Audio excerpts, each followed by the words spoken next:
আসসালামু আলাইকুম প্রিয় শিক্ষার্থীবৃন্দ, আশা করি সকলে ভালো আছো, সুস্থ আছো, সুন্দর রয়েছো। বরাবরের মতো অনেকদিন পর তোমাদের মাঝে আরেকটি ভিডিও নিয়ে আসলাম।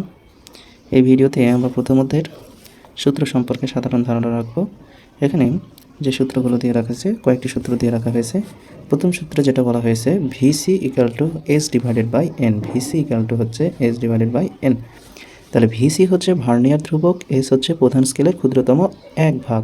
প্রধান স্কেলের ক্ষুদ্রতম এক ভাগ, অর্থাৎ প্রধান স্কেলটা সেন্টিমিটারে থাকে, এরপরে ইঞ্চিতে থাকে, কিন্তু মূল এক ভাগ হচ্ছে ক্ষুদ্রতম এক ভাগ, বলতে এখানে 1 মিলিমিটারকে বোঝানো হয়।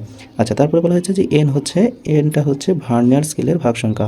ভার্নিয়ার স্কেলের ভাগ সংখ্যা, অর্থাৎ এখানে দুইটা কিন্তু স্কেল থাকে, একটা হচ্ছে প্রধান স্কেল আর একটা হচ্ছে ভার্নিয়ার স্কেল। তো ভার্নিয়ার স্কেলের ভাগ সংখ্যা সচরাচর 20 ভাগে বিভক্ত থাকে, সেটা দ্বারা ভাগ করলে এই ভার্নিয়ার ধ্রুবকটাকে পাওয়া যায়। এস হচ্ছে আমাদের ক্ষুদ্রতম এক ভাগ। সেক্ষেত্রে যদি আমি বলি যে 1 বলতে 1 ডিভাইডেড বাই এখানে 20, তাহলে ভাগ করলে যা আসবে সেটাই, অর্থাৎ 0.25 আসবে, 5 আসবে।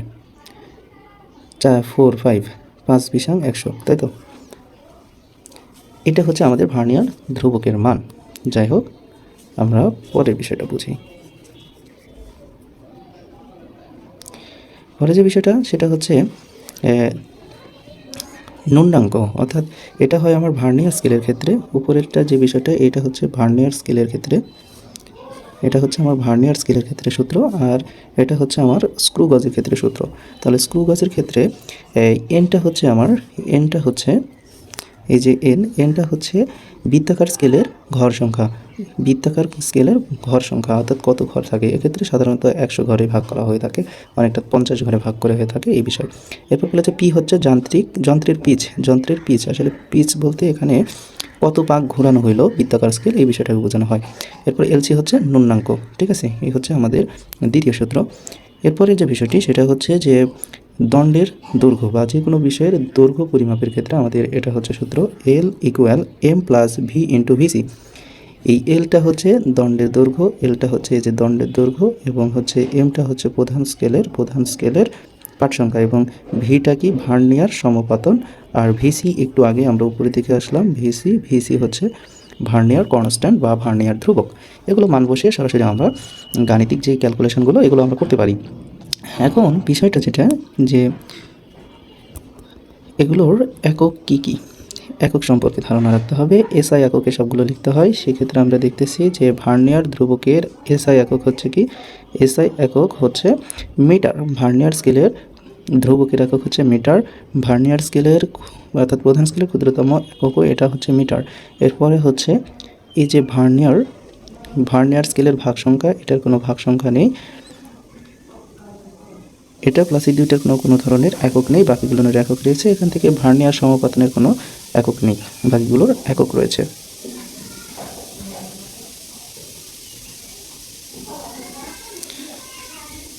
এরপর যে বিষয়টি আমি দেখব সেটা হচ্ছে যে আপেক্ষিক ত্রুটির ক্ষেত্রে চূড়ান্ত ত্রুটি ডিভাইডেড বাই পরিমাপকৃত মান। আপেক্ষিক ত্রুটির ক্ষেত্রে চূড়ান্ত ত্রুটি ডিভাইডেড বাই পরিমাপকৃত মান।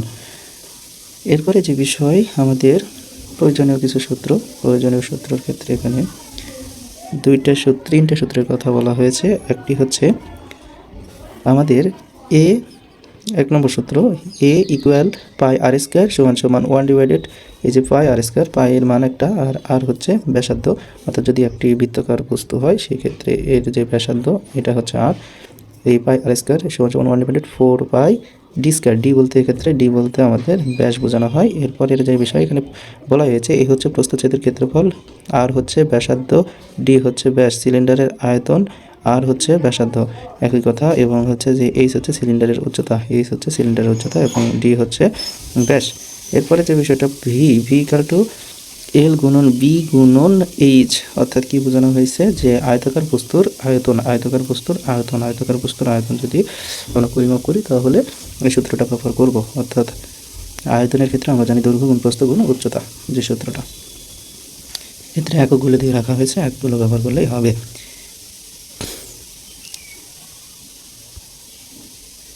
এবার তাহলে একটু প্র্যাকটিক্যাল বোঝার চেষ্টা করি। আমাদের এখানে দিয়ে রাখা হয়েছে যে স্লাইড ক্যালিপাসের সাহায্যে যে কোনো প্রকার দৈর্ঘ্য নির্ণয়, যে কোনো প্রকারের দৈর্ঘ্য, সেটা দৈর্ঘ্য হতে পারে, প্রস্থ হতে পারে, উচ্চতা হতে পারে, গভীরতা হতে পারে, এগুলো অনেক বিষয় পরিমাপ করা যায়। সেক্ষেত্রে ওই সূত্র জাস্ট এখানে দুইটা স্কেল আমরা দেখতে পাচ্ছি, দুইটা স্কেল। একটা হচ্ছে যে প্রধান স্কেল, অর্থাৎ এইটা হচ্ছে আমার প্রধান স্কেল, এটা হচ্ছে আমার প্রধান স্কেল।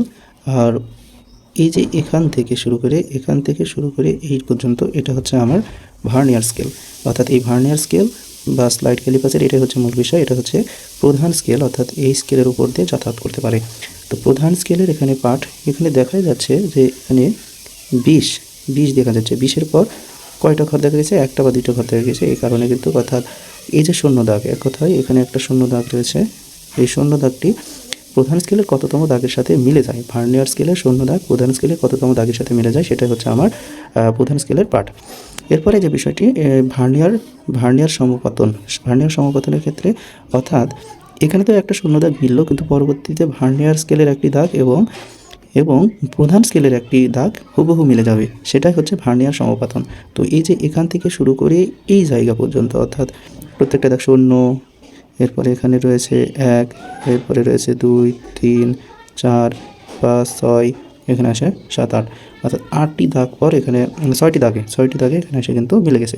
অর্থাৎ ভার্নিয়ার স্কেলের একটি দাগ এবং প্রধান স্কেলের একটি দাগ হুবহু মিলে গেছে। এই কারণে ভার্নিয়ার সমপাতনটাকে 6 এখানে লেখা হয়েছে এবং ক্যালকুলেশনে বসাই দিলে জাস্ট শেষ।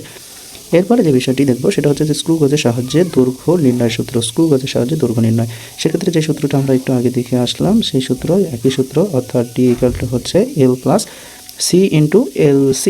এক্ষেত্রে সবগুলোর মান দিয়ে রাখা হয়েছে। জাস্ট এটুকু বুঝতে হবে যে এটা হচ্ছে আমার রৈখিক স্কেল বা প্রধান স্কেলের, যেটার ক্ষেত্রে বলে আসলাম যে এটা হচ্ছে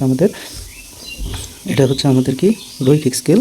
আর এই বরাবরটা হচ্ছে আমার বৃত্তাকার স্কেল। সেক্ষেত্রে রৈখিক স্কেল বরাবর যদি যেই দাগ পর্যন্ত দেখতে পাচ্ছি, আমি এই পর্যন্ত দেখতে পাচ্ছি, অর্থাৎ সেক্ষেত্রে এর মানগুলো কত হবে? জাস্ট মান এখানে 5 আছে, 6, 7, 8, 3 পর্যন্ত দেখা যাচ্ছে, আর একটু বেশি দেখা যাচ্ছে। যে কারণে আমরা এখানে কি বলতেছি, এই যে এখান থেকে গণনা করলে কিন্তু এই দাগ পর্যন্ত, পরের দাগ, এই দাগ পর্যন্ত আমরা যে বিষয়টি দেখতেছি এটা হচ্ছে আমাদের 8.5 মিলিমিটার। অর্থাৎ এই স্কেলটা, এই যে এলসি কিসে রয়েছে, এটা এলসি এর মান, ধ্রুবকের মান, ওই ক্ষেত্রে সরাসরি বের করা যায়। যাই হোক, অতিকে আমরা না যাই, এটা হচ্ছে আমাদের বৃত্তাকার স্কেল। এই জাস্ট মান বসে দিলে আমাদের হয়ে যাবে। আশা করি কিছুটা হলেও তোমরা বুঝতে পেরেছো, এবং উপরে যে সূত্রগুলো রয়েছিল যেগুলো তোমাদের যদি না জানা থাকে সেক্ষেত্রে নোট করে রাখতে পারো, পরবর্তীতে কাজে দিবে।